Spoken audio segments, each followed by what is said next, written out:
بسم اللہ الرحمن الرحیم۔ السلام علیکم۔ میرے چینل میں آپ کا استقبال ہے۔ آج کی ویڈیو جو ہے اپنی زبان 8ویں کلاس کی ہے اور اس کا دیکھیے سبق نمبر 8 ہے، لیسن نمبر 8 ہے چچا کبابی دلی والے۔ یہ چچا کبابی دلی والے جو ہم نے پہلے کر رکھا ہے، اس کی مشق اور ایکسرسائز وغیرہ میں نے اس سے پہلے کی ویڈیو بنائی ہے، اس میں کمپلیٹ کرا دی ہے۔ تو کچھ بچوں نے ڈیمانڈ کری تھی کہ میڈم اس کی ریڈنگ کر دیجئے، تو آج جو ہے ہم اس کی ریڈنگ کریں گے، یعنی مطالعہ کر کے آپ کو ایکسپلین بھی کر دوں گی، سمجھا بھی دوں گی، ٹھیک ہے نا۔ تو آپ لوگ دیکھ لیجئے، چچا کبابی دلی والے۔ جامع مسجد کے پھلواری والے چبوترے کے نیچے پٹری پر جہاں اور کوئی دکاندار نہیں بیٹھتا تھا، شام کے 5-6 بجے ایک کبابی صاحب دکان لگایا کرتے تھے اور رات کے 12-1 بجے تک کباب بیچتے تھے۔ ان کا نام مجھے معلوم نہیں، چچا کبابی کہلاتے تھے۔ چچا کبابی غدر 1857 کے 10-12 سال بعد پیدا ہوئے ہوں گے اور 1947 سے چند سال قبل انتقال کر گئے۔ دلی کے سیخ کے کباب اور گولے کے کباب مشہور ہیں۔ چچا کبابی دلی کے ممتاز کبابی تھے، کباب بنانے کے اعتبار سے بھی اور انوکھی طبیعت کے اعتبار سے بھی، یعنی ان کا مزاج جو تھا انوکھا تھا۔ کباب بنانے کے کمال پر انہیں بڑا گھمنڈ تھا اور طبیعت کا انوکھا پن تو اس سے آیا یعنی معلوم ہوتا ہے جیسے کہ اپنے لیے وہ جگہ انتخاب کی تھی جہاں گاہک کو آنا ہو تو جامع مسجد کے جنوبی دروازے کی طرف کے دسیوں کبابیوں کو چھوڑ کر آئے۔ ایک 11 برس کی لڑکی آگ کا تاؤ رکھنے کی غرض سے ہر وقت پنکھا ہاتھ میں پکڑے رہتی تھی، یعنی یہاں پہ کہہ رہے کہ ان کی طبیعت کا انوکھا پن کس طرح معلوم پڑا کہ انہوں نے اپنے لیے جگہ کیسی چنی، ایسی چنی کہ لوگ جن کو کباب کے جو شوقین ہیں ان کی کباب کھانے کے لیے کئی کباب والوں کو چھوڑ کے آئے، یعنی دسیوں کبابی کو چھوڑ کر ان کی دکان پر آئے۔ یہ ان کا انوکھا مزاج تھا، ہے نا۔ تو ایک 11-12 سال کی لڑکی آگ کا تاؤ رکھنے کی غرض سے ہر وقت پنکھا ہاتھ میں پکڑے رہتی تھی، غالباً ان کی بیٹی تھی۔ ذرا تاؤ کم و بیش ہوا، چچا کبابی کا پہاڑا چڑھا، غصہ ناک پر رکھا رہتا تھا، لیکن کیا مجال جو زبان سے بیہودہ لفظ نکل جائے، یعنی غصہ تو خوب کرتے تھے لیکن زبان سے جو ہے بیہودہ الفاظ نہیں نکالتے تھے۔ گاہکوں کو باری باری کر کے کباب دیتے تھے۔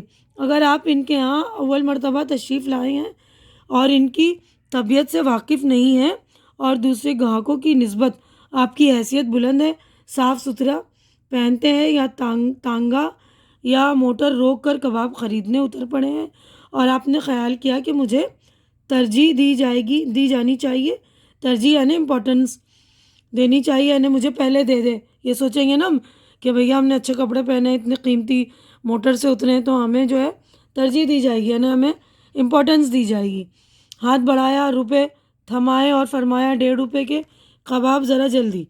جلدی کا لفظ سنتے ہی چچا کبابی کا مزاج بگڑ جائے گا، وہ روپے واپس کر دیں گے اور کہیں گے حضور جلدی ہے تو کسی اور سے لے لیجئے، یعنی جلدی کا لفظ سنتے ہی جو ان کا مزاج خراب ہو جاتا ہے، یعنی سب کو اپنی اپنی باری کا انتظار کرنا پڑتا ہے اور باری آنے پر ہی آپ کو ملے گا، ٹھیک ہے نا۔ تو اب اگلے صفحے پہ دیکھتے ہیں ہم۔ ایک روز ایک ذرا زندہ دل سے شخص چچا کبابی سے الجھ گئے۔ انہوں نے چچا کبابی کے اس فقرہ جڑ دیا کہ بھائی اور ہی سے لے لیں گے، اللہ تمہارے کبابوں سے بچایا، نہ جانے ہضم ہوتے یا کوئی آفت ڈالتے۔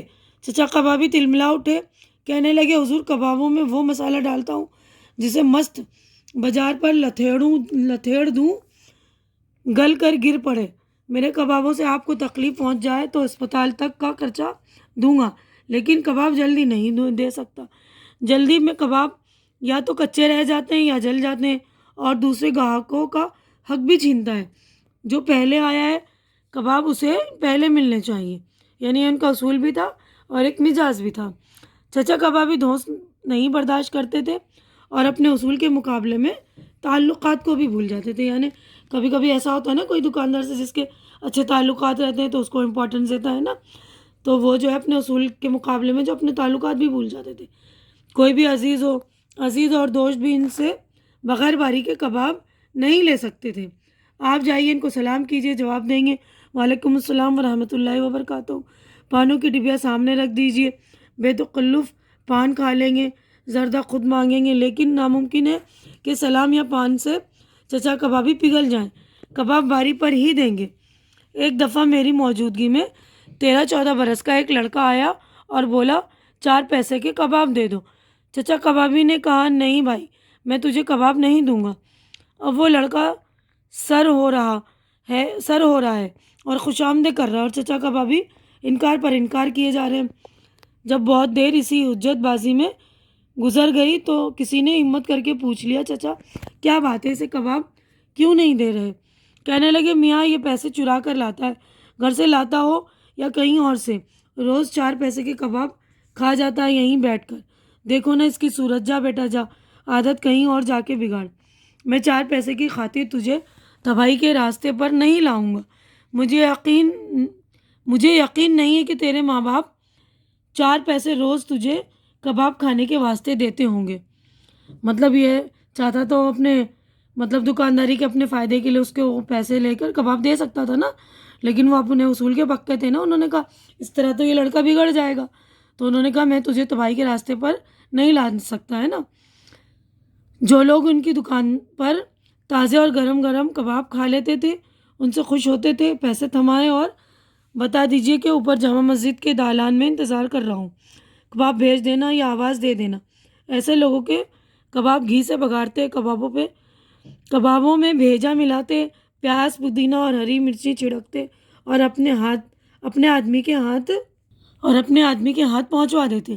اللہ بخشے مولانا راشد الخیری کو، چچا کبابی کے ہاتھ کے کباب بہت مرغوب تھے۔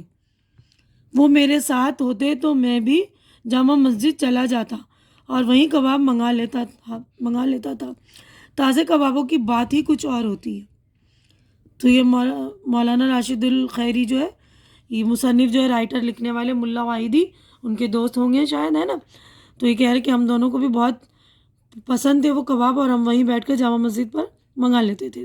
تو امید کر رہی ہوں کہ میری ویڈیو آپ کو اچھی لگی ہوگی اور میری ریڈنگ پسند آئی ہوگی۔ تو آپ لوگ زیادہ سے زیادہ شیئر کیجئے، جن بچوں کی ریڈنگ کمزور ہے ان کو دیجئے، اور میرا چینل سبسکرائب کیجئے، کیونکہ چینل کا سبسکرائب کرنا بالکل فری ہے۔